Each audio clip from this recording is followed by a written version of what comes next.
नमस्ते विद्यार्थी मित्रांनो, आज पुन्हा एकदा आपण भेटत आहोत भारतीय संविधान या विषयाशी संबंधित पुढचा जो आपला चॅप्टर आहे तर त्या संबंधी म्हणजे आधी आपण जो व्हिडिओ अपलोड केला होता तर तो फंडामेंटल राईट्सचा पहिला भाग होता, बरोबर आहे, पार्ट 1 होता। तर आज जो आपण जो व्हिडिओ आपण किंवा आज जे आपण डिस्कशन करणार आहोत तर ते पार्ट 2च आहे, बरोबर आहे। मग पार्ट 1 मध्ये आपण काय काय पाहिलं होतं तर मूलभूत अधिकार जे आहेत तर मूलभूत अधिकाराची जे पार्श्वभूमी आहे ती डिस्कस केली होती आधीच्या व्हिडिओमध्ये। त्याचबरोबर आपण काय पाहिलं होतं तर कलम 12 पासून कलम 18 पर्यंतचे जे सर्व आर्टिकल्स आहेत ते कव्हर केले होते। आता या व्हिडिओमध्ये आपण काय करणार आहोत, पुढचं म्हणजे स्वातंत्र्याच्या अधिकारांची चर्चा करणार आहोत की समता प्रस्थापित झाली, समताधिष्ठित समाज निर्माण केला असं आपण धरूयात की 14 ते 18 सक्सेस झाले आपलं, बरोबर आहे। मग 14 ते 18 सक्सेस होणं म्हणजे काय आहे, समताधिष्ठित समाज निर्माण करणं आहे, बरोबर आहे। आणि जेव्हा हा समताधिष्ठित समाज निर्माण होतो त्यानंतर मग नागरिकांच्या हातामध्ये काय दिली जातात, स्वातंत्र्य दिली जातात, बरोबर आहे ना। आणि ही जी स्वातंत्र्य आहेत ही स्वातंत्र्य म्हणजे संविधानाने दिलेली कलम 19 पासून 22 पर्यंतची स्वातंत्र्य, ज्याची आज आपण या ठिकाणी काय करणार आहोत, चर्चा करणार आहोत। ओके, आपलं जे टायटल असेल ते काय असेल, मूलभूत अधिकार या अंतर्गत स्वातंत्र्याचे अधिकार, स्वातंत्र्याचे अधिकार।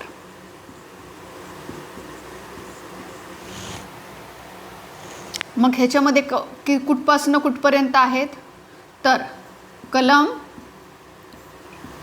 19 पासून ते कलम 22 पर्यंत एवढे आर्टिकल्स स्वातंत्र्याच्या अधिकारामध्ये येतात। त्याचबरोबर आपण अजून काय पाहणार आहोत, यासोबतच आपण शोषणाविरुद्धचे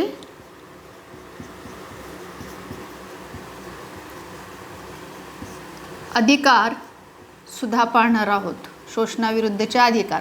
आता हे शोषणाविरुद्धचे अधिकार कुठून कुठपासून पर्यंत येतात तर कलम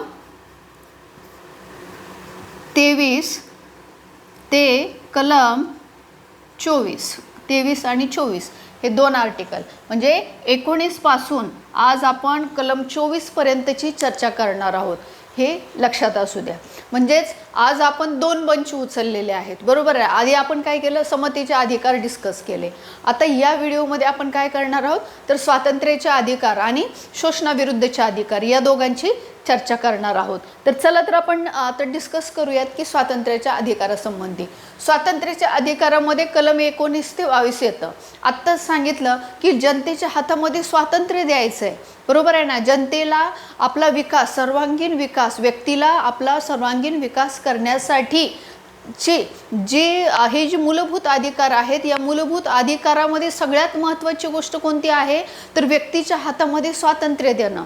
जेव्हा व्यक्तीच्या हातामध्ये स्वातंत्र्य येईल तर तेव्हाच तर त्या व्यक्तीला ती फिलिंग येईल की हो, हा देश माझा आहे, माझ्या देशाने माझ्यासाठी मला अधिकार दिलेले आहेत आणि माझ्या देशामध्ये मी सुखी आणि संपन्न आहे, बरोबर आहे ना। म्हणजे जे काही रूल्स रेग्युलेशन्स आणि सगळ्या गोष्टी असतात त्याच्या पातळीवरती व्यक्तीला व्यक्ती म्हणून जगताना जे अधिकार मिळायला पाहिजेत, मोकळा श्वास घेण्यासाठी जे अधिकार मिळायला पाहिजेत, चांगलं जीवन जगण्यासाठी जे अधिकार मिळायला पाहिजेत ते अधिकार म्हणजे स्वातंत्र्य आहेत। आणि या स्वातंत्र्याची चर्चा या ठिकाणी 19 पासून 22 पर्यंत केलेली आहे। तर आपण एक एक आर्टिकल्स आता बघूयात। आता आपण कलम 19 पाहणार आहोत। कलम 19 मध्ये काय आहे, कलम 19 मध्ये काय आहे बघूयात। आता या ठिकाणी आपण 19 ते 22 पर्यंत आपल्याला जायचं आहे। विशेषत्वाने कलम 19 ची चर्चा मी या ठिकाणी करत आहे। 19व्या कलमामध्ये जवळजवळ 7 प्रकारची स्वातंत्र्य दिलेली होती। म्हणजे व्यक्तीला व्यक्ती म्हणून जगण्यासाठी आणि व्यक्तीचा सर्वांगीण विकास होण्यासाठी व्यक्तीच्या हातामध्ये कलम 19 नुसार 7 प्रकारची स्वातंत्र्य संविधानकर्त्याने सुरुवातीला दिलेली होती। मग आज किती आहेत हा एक प्रश्न निर्माण होतो. तर मी हे तुम्हाला आधी क्लिअर करेल की ज्यावेळेस संविधान बनलं आपलं त्यावेळेस 7 प्रकारची स्वातंत्र्य दिलेली होती कलम 19च्या आतमध्ये. ओके. हां, आज जर तुम्ही विचार केला तर आज ह्या स्वातंत्र्याची कलम 19च्या आतमध्ये संख्या राहिलेली आहे 6. म्हणजेच एक जे स्वातंत्र्य आहे 19मधलं तर ते काय केलेलं आहे, रद्द केलेलं आहे. याची नोंद तुम्ही घ्यायची आहे. आता बघूयात की ते 7 स्वातंत्र्य त्यावेळेस जी दिली होती ती नेमकी कोणती होती. बरोबर आहे. मग ह्या 7 स्वातंत्र्यामध्ये काय काय येतं 19मध्ये, तर पहिलं तर येतं भाषण आणि अभिव्यक्तीचं स्वातंत्र्य. प्रत्येक व्यक्तीला, प्रत्येक नागरिकाला भाषण आणि अभिव्यक्तीचं स्वातंत्र्य आहे. भारतातील प्रत्येक व्यक्तीला भाषण आणि अभिव्यक्तीचं स्वातंत्र्य आहे. आता जर तुम्हाला माझं उद्देशपत्रिकेचा व्हिडिओमधला मॅटर आठवत असेल तर मी तिथं तुम्हाला सांगितलं होतं की आपलं जे 5 प्रकारची तिथे स्वातंत्र्य आपल्या प्रियम्बलमध्ये आहेत तर त्याच्यामध्ये कशाचं आहे, विचार, अभिव्यक्ती, बरोबर आहे ना, विश्वास, श्रद्धा आणि उपासना असे 5 स्वातंत्र्य आपण प्रियम्बलमध्ये पाहिलेले आहेत. आणि या ठिकाणी आपण काय बघतो आहोत तर 30 स्वातंत्र्य आपल्याला इथे बऱ्यापैकी 19(1) मध्ये दिसतंय. 19(1) काय सांगत आहे की प्रत्येक व्यक्तीला, प्रत्येक नागरिकाला काय आहे तर भाषण आणि अभिव्यक्तीचं स्वातंत्र्य आहे. भाषणामध्ये काय आहे, विचार करण्याचं स्वातंत्र्य आहे. म्हणजे प्रत्येक व्यक्तीला विचार करण्याचं स्वातंत्र्य आहे. तिथे आपण पाहिलं तेच इथे दिसतं आपल्याला. केलेला विचार व्यक्त करण्याचं स्वातंत्र्य आहे. तिथेही आपण अभिव्यक्ती पाहिली आणि याही ठिकाणी आपण काय पाहतो की अभिव्यक्त होणं. अभिव्यक्त म्हणजे की आपल्या डोक्यातले विचार व्यक्त करणं, मुखावाटे, याला अभिव्यक्ती म्हणतात. तर अशा रीतीने विचार करणं, केलेला विचार अभिव्यक्त करणं, प्रेझेंट करणं, तर ह्याचा तो अधिकार जो आपण तिथेही पाहिला आणि इथे सुद्धा कलम 19(1) मध्ये पाहिला, जो भाषण आणि अभिव्यक्ती स्वातंत्र्याच्या आतमध्ये येतो. कळालं सगळ्याला की कलम 19(1) काय आहे तर भाषण आणि अभिव्यक्ती स्वातंत्र्य काय आहे, भाषण आणि अभिव्यक्ती स्वातंत्र्य. ओके, हे आहे. हे किती आधी याच्यामध्ये किती होते 19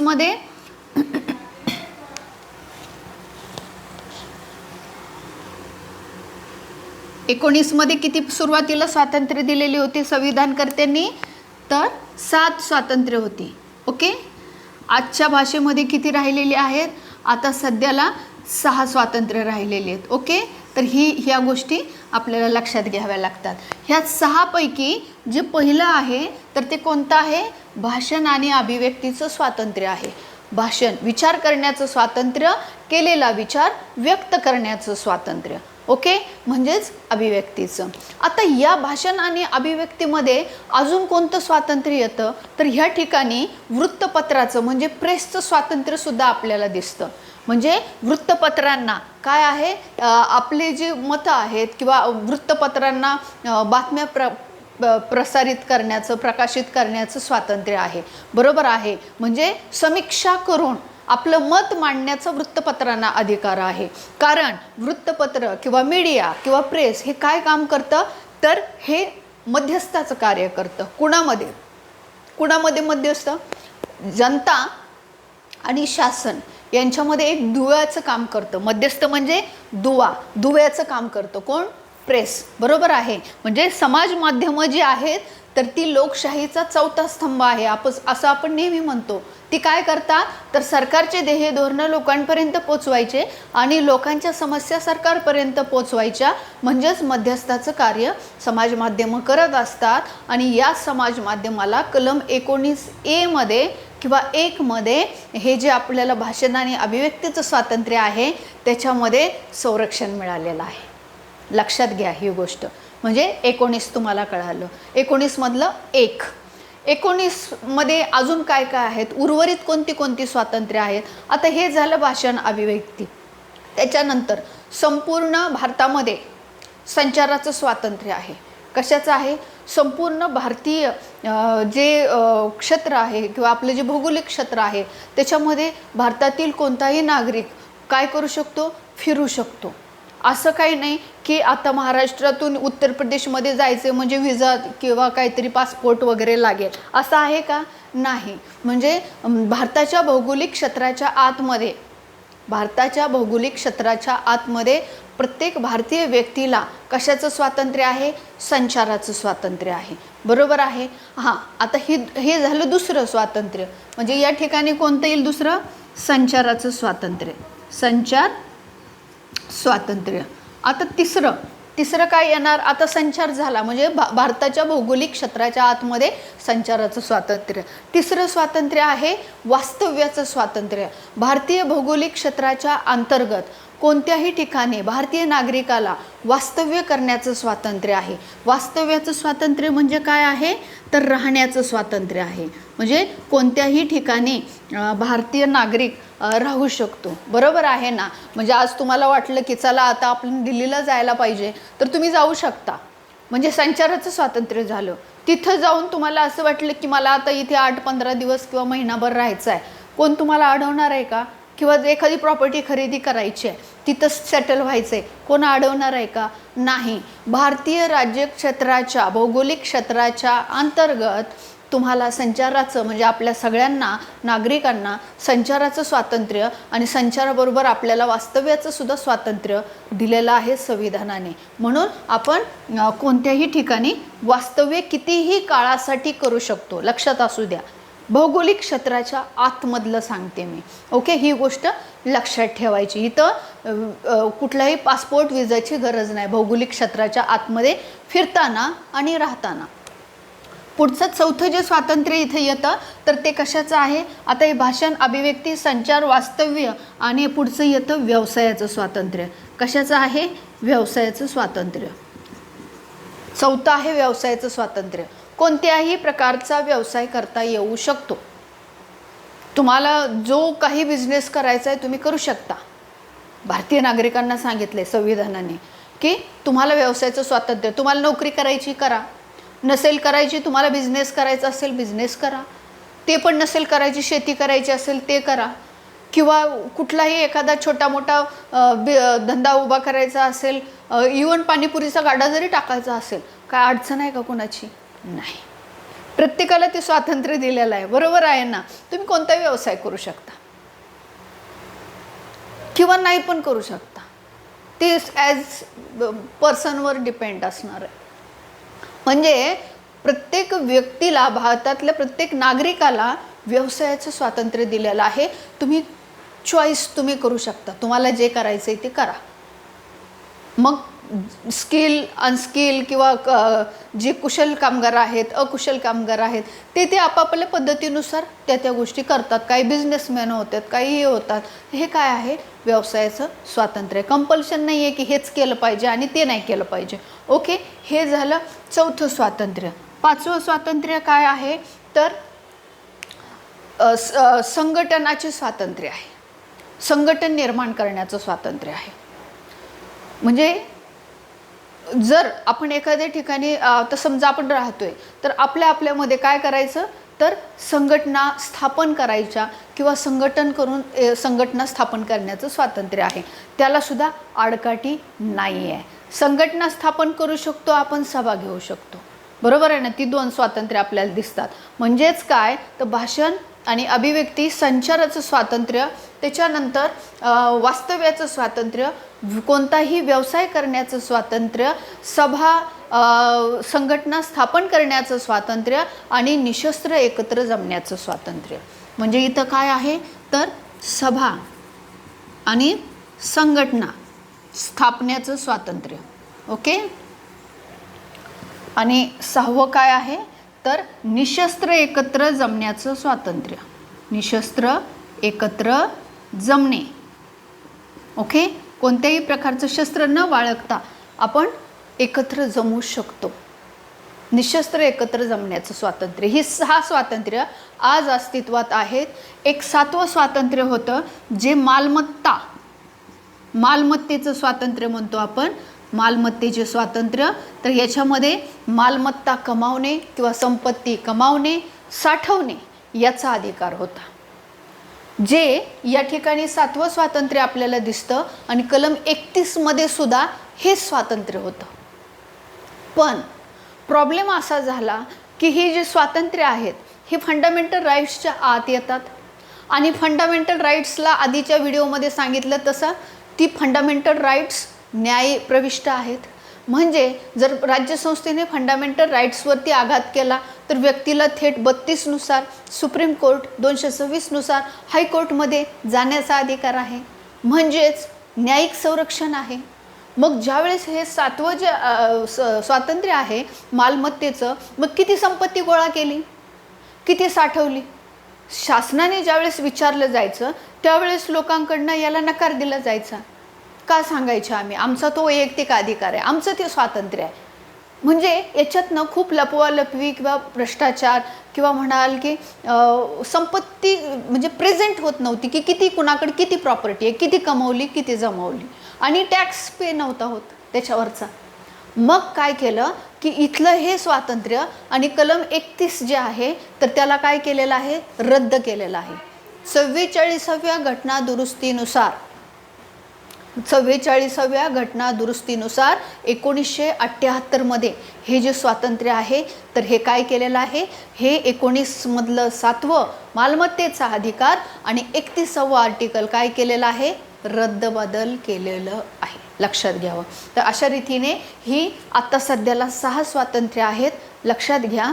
1 भाषण अभिव्यक्ती, 2 संचाराचं स्वातंत्र्य, 3 वास्तव्याचं स्वातंत्र्य, 4 व्यवसायाचं स्वातंत्र्य, 5 सभा संघटना स्थापन करण्याचं स्वातंत्र्य. याच्यामध्ये संपाचा सुद्धा अधिकार आहे, हरताळाचा. बरोबर आहे ना. तर तात्पुरता जो संप आहे तर त्याचं सुद्धा स्वातंत्र्य दिलेलं आहे. आणि 6वं निशस्त्र एकत्र जमण्याचं स्वातंत्र्य. तर अशा रीतीने ही 6 स्वातंत्र्य आज कलम 19 मध्ये अस्तित्वात आहेत. तर हे पाठ ठेवायची, परीक्षेमध्ये हे विचारलं जातं. तर आता पुढे जाणार आहोत आपण, कलम 20 पाहणार आहोत.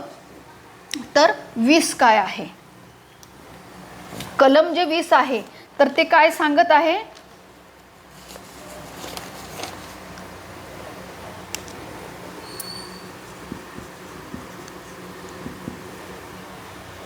कलम 20 काय सांगत आहे तर अपराधाच्या दोषसिद्धीबाबतचे स्वातंत्र्य.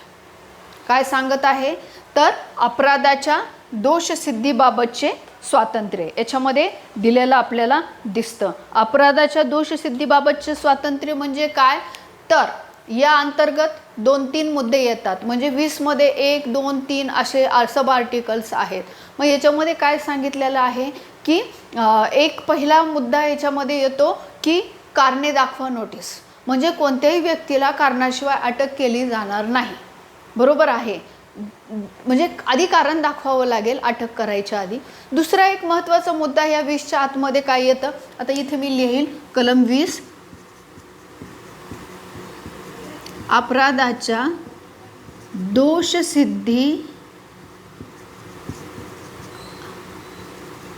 दोषसिद्धीबाबत स्वातंत्र्य. ओके. तर ह्याच्यामध्ये काय काय येतं तर कोणत्याही व्यक्तीला कारणाशिवाय अटक केली जाणार नाही आहे. हे आपल्याला म्हणजे 22 आणि 20 बऱ्यापैकी सारखेच दिसतात दोन्ही आर्टिकल्स. बरोबर आहे. हे दोघं एकामध्ये इंटरलिंक आहेत 20 आणि 22. तर एक तर कारण दाखवायचं आहे तेव्हाच मग त्या व्यक्तीला समजा अटक करता येते. दुसरा महत्त्वाचा मुद्दा याच्यामध्ये आहे की व्यक्तीला अटक ज्यावेळेस केली जाते तर त्यावेळेस म्हणजे व्यक्तीने ज्यावेळेस अपराध केलेला आहे तर त्या अपराधाच्या वेळेस जो कायदा लागू असेल किंवा जे कायदे लागू आहेत त्या कायद्यानुसार त्या अपराधासंबंधीचीच शिक्षा होईल. एखाद्या व्यक्तीला एखादा अपराध केला आहे आणि त्यावेळेस जो कानून लागू आहे तर त्या कानूननुसारच त्याला शिक्षा केली जाईल. मग तुम्ही त्या व्यक्तीवरती सूड उगवायचा आहे किंवा त्याला जास्त शिक्षा करायची म्हणून लगेच कायद्यामध्ये बदल नाही.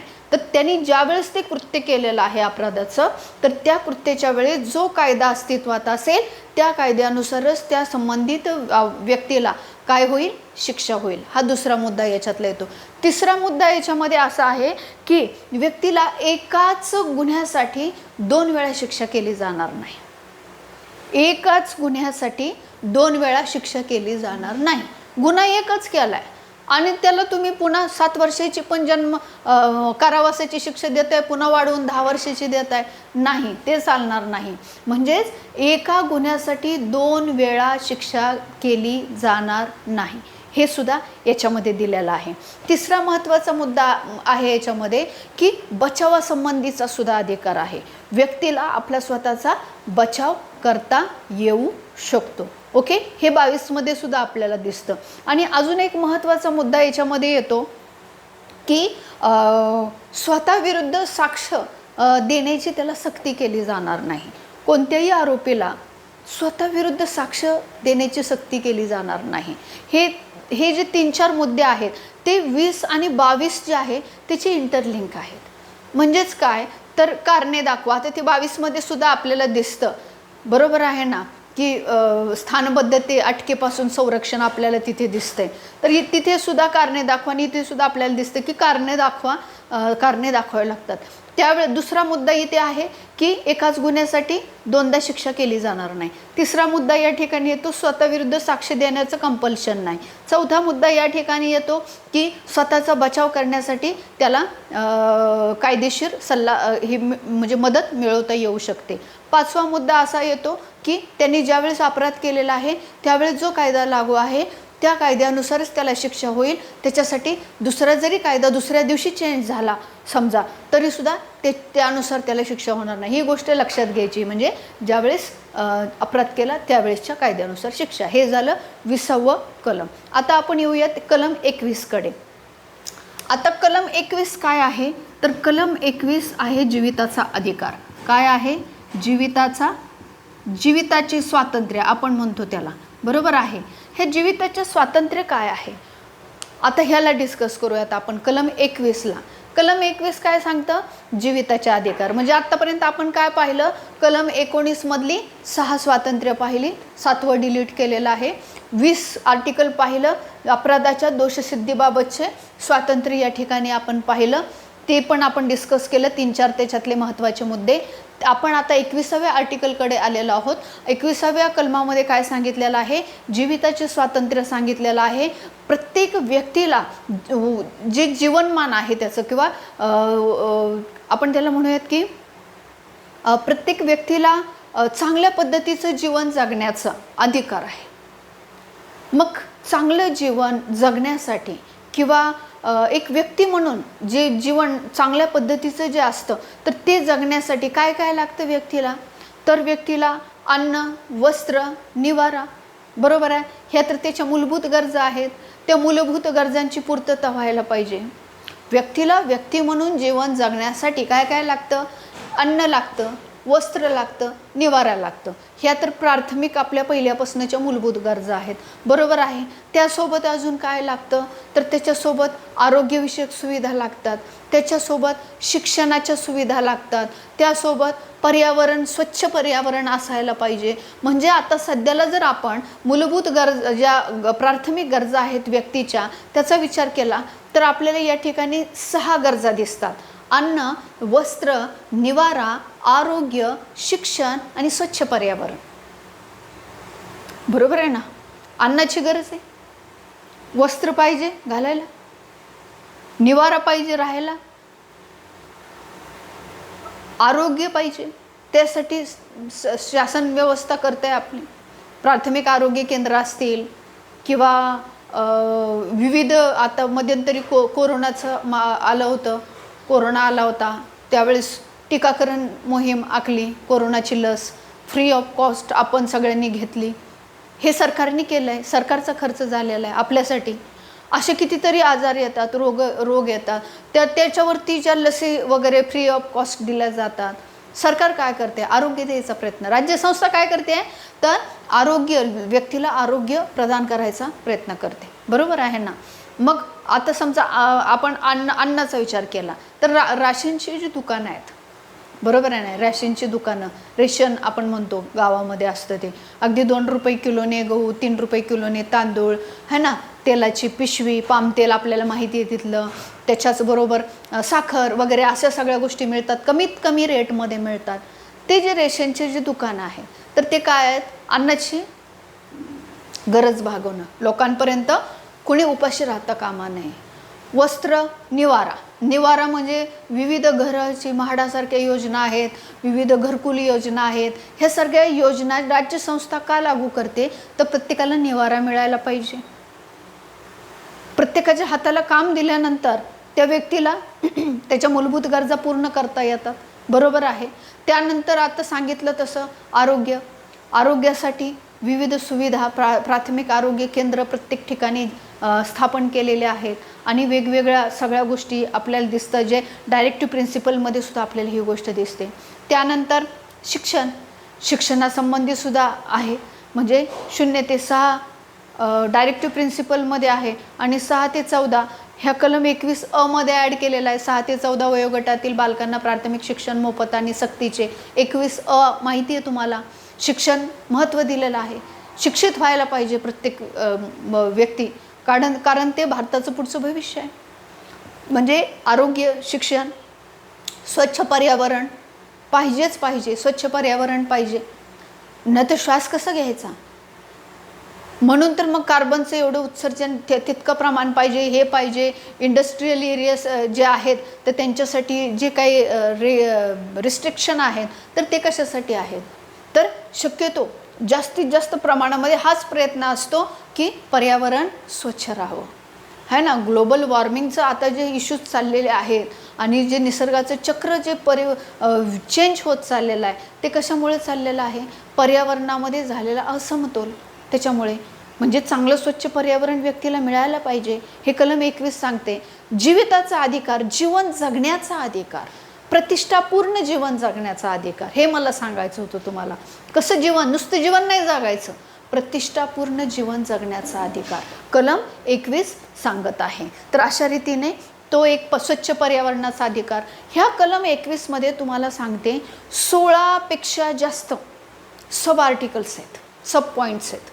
जसे आत्ता 6 सांगितले, ह्यासोबतच अजून काय आहे बघा. हातबेड्या घालता येणार नाहीत कुणाला. सार्वजनिक जी फाशी आहे तर ती नाही देता येणार. तुम्हाला सांगते एकांतवासाचा जो अधिकार आहे तर ते, फोन टॅपिंगच्या विरोधातलं स्वातंत्र्य आहे व्यक्तीला. त्याचबरोबर परदेशात जाण्याचं स्वातंत्र्य आहे. लक्षात घ्या ह्या गोष्टी. हे सगळं काय आहे तर हे सगळं कलम 21च्या आतमधले पॉईंट्स आहेत. जवळजवळ 16 पॉईंट आहेत कलम 21च्या आतमध्ये.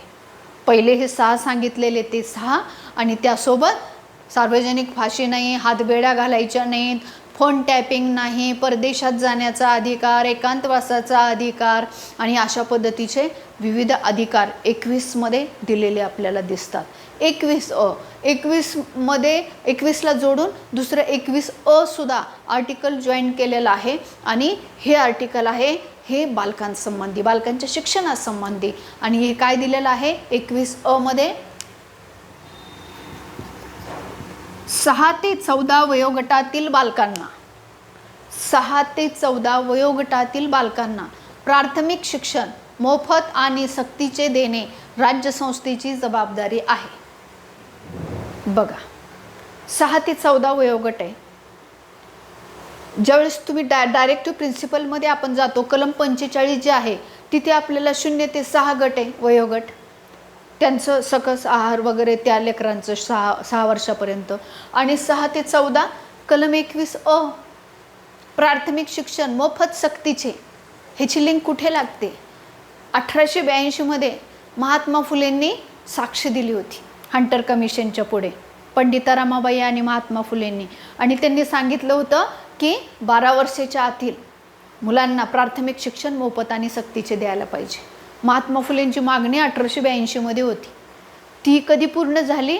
कलम 21 मध्ये आणि कलम 21 कधी जोडण्यात आलं संविधानामध्ये, तर 86व्या घटनादुरुस्तीनुसार जोडण्यात आलं. कोणत्या घटनादुरुस्तीनुसार? 86 अमेंडमेंट, 86व्या घटनादुरुस्तीनुसार 2002 मध्ये हे जे आर्टिकल आहे 21A हे जोडण्यात आलेलं आहे, लक्षात घ्या.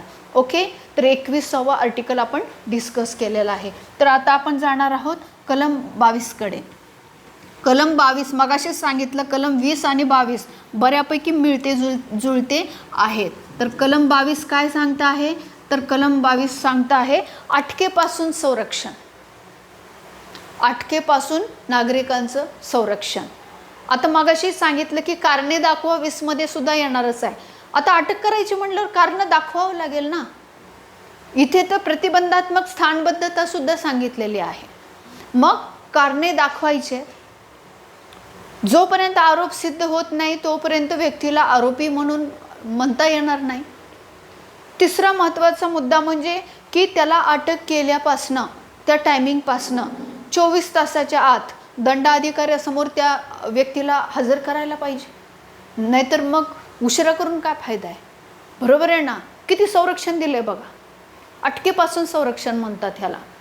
एक तर कारण 20 मध्ये पाहिलं आपण, इथंही पाहिलं.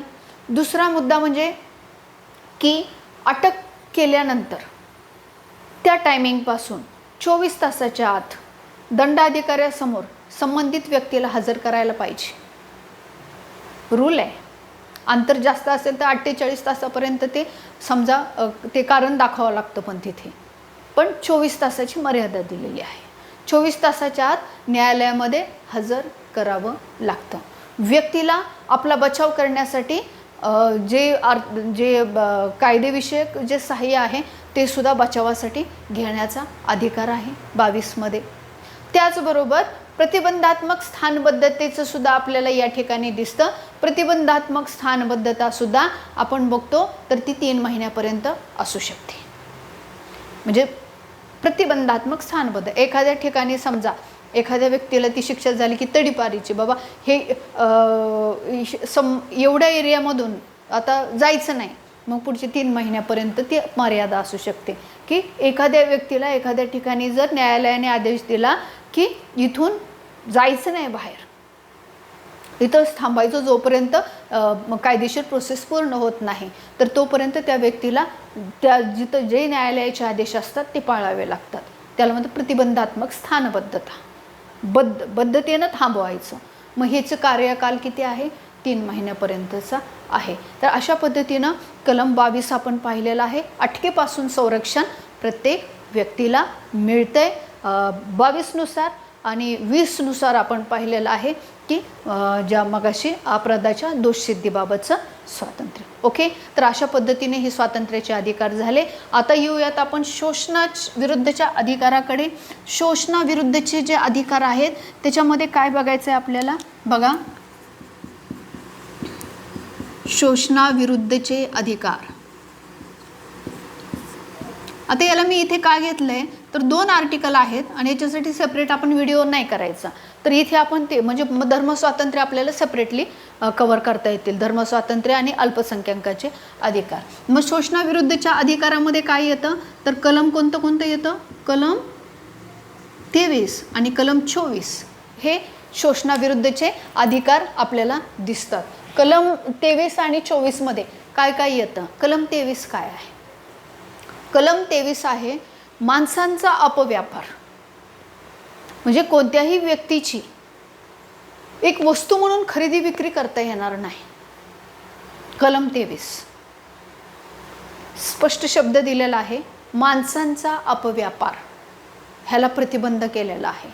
वेठबिगारी, बलात्श्रम त्याला म्हणतात, त्याला प्रतिबंध केलेला आहे या आर्टिकलमध्ये. का करावं लागलं?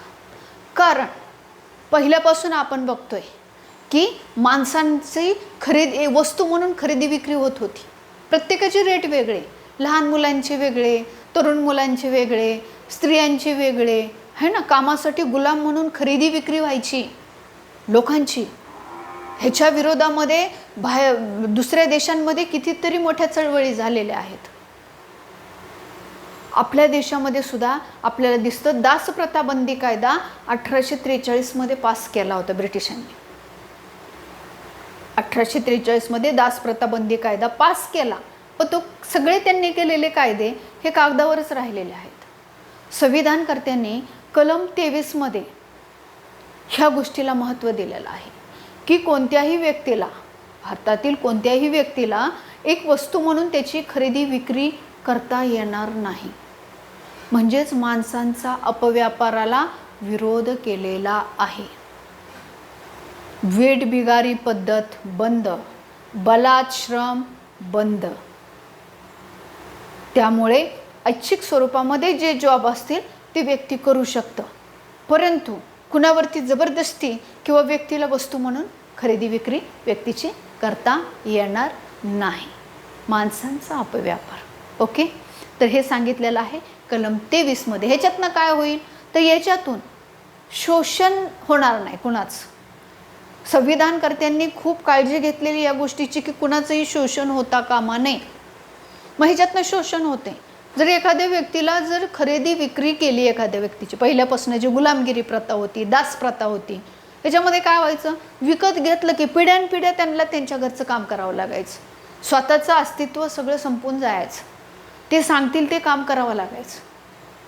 ती जी आहे दास प्रथा असेल, गुलामगिरी प्रथा असेल, तर त्याला आळा घालण्यासाठी, त्याला समूळ नष्ट करण्यासाठी कलम 23 आलेलं आपल्याला दिसतं.